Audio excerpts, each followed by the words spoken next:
The Triple M Grill Team. Turn Gus, MG and Matty on 6 till 9 weekdays. On Australian politics at the moment, we focus so much on the frivolous things, and it's not often that an Australian Prime Minister really gets put to the test, gets their mettle tested. I've got to say, the tragedy of the Malaysian airliner MH17 over there in the eastern Ukraine has really put the test to Prime Minister Tony Abbott. And I've got to say at the moment, his leadership has been outstanding.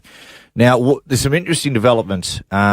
He, a couple of days ago, sent Governor General Peter Cosgrove over to the Netherlands to talk to the Dutch about where we go from here, because it's just been totally unsatisfactory how this has been done. The rebels, basically the Russian separatists, basically are still not allowing people in there to do the proper investigation, and we are getting the bodies returned home, but it's happening slowly.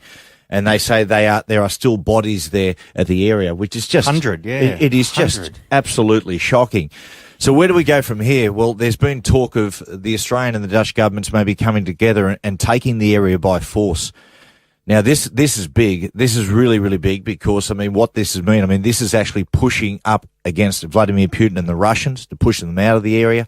And we want to talk to a guy who's an expert in these issues. He's Neil James. He's the Australian Defence Association. And Neil, welcome to the Grill Team. Good morning, fellas. Neil, where's this going at the moment? What do you think the likelihood of Australia going in there and trying to take the area by force? Pretty unlikely, I think. It would be an option, but it would only occur if it was part of a wider multinational force and a very well-equipped one, considering that the Russian separatists have tanks and armoured vehicles. And the idea that we could send a force from, say, Australia strong enough to take them on is, quite frankly, ludicrous.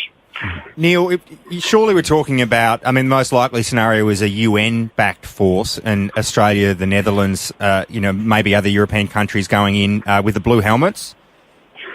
Look, that's a possibility. The problem with it is it would take a long time to put together, and speed is what's required at the moment, not just for the reclamation of the bodies, but also for the whole investigation, so more evidence isn't lost, however it may be lost. There's no real simple solution to this one, and I'm sure the Abbott government isn't thinking seriously about sending a large contingent of Australian military to the Ukraine.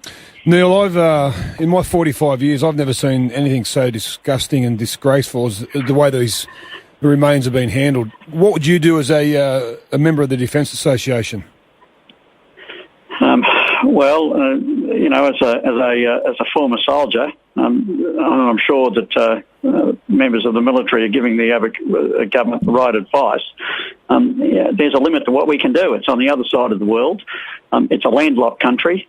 It's not easy to get to, and we have a very small defence force. Now, the only way we would ever be able to help would be as part of a wider coalition. So most of our effort would have to go into diplomatic and military negotiations of how we would join a team and not constitute the whole team ourselves. A lot of people are looking at Vladimir Putin at the moment. Once the investigation gets done, there's every chance that he could be charged with war crimes. But Neil, at the moment, they're a law upon themselves, the Russians. And what's the likelihood of getting a bloke like him in the dock? Look, I think it's fairly unlikely at this stage.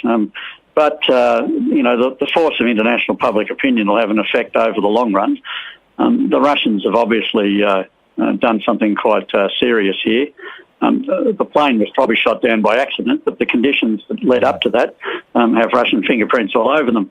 And it's not the first time, of course, that the Russians have secretly manned the air defences of another country. They did it in North Korea during the Korean War, and they did it in North Vietnam during the Vietnam War. And it appears at least some Russians were involved with the operation of the missile that shot down the plane this time. Wow. But the evidence for that will have to come out over time.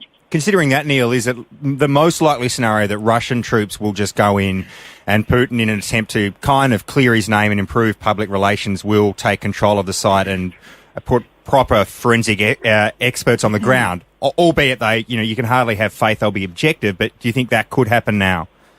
Look, I don't think that's highly likely at all. The Ukrainians wouldn't stand for it for a start, because it would in effect be an invasion of their country that would lead virtually to a permanent demarcation and a new border. But I don't think the Western Europeans or indeed the United Nations would stand for it. So There's no simple solution to this, and it's going to take some time to work out, and it's not going to be pretty. Okay, well, Neil James from the Australian Defence Association, thank you very much for your time on the Grill Team this morning. Thank you. Yeah, Thank you, Neil.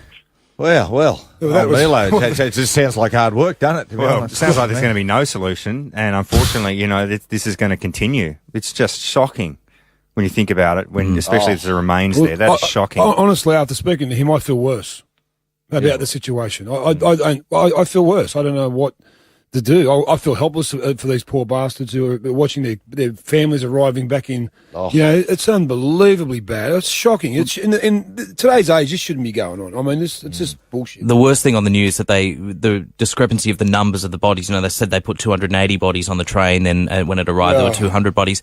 The most shocking thing was that the counting parts. It was how it was different. Right. There were bags with different parts of different people in the same bags. The people don't know what they're doing. The Grill Team, Gus, MG and Matty Johns. Triple M Breakfast.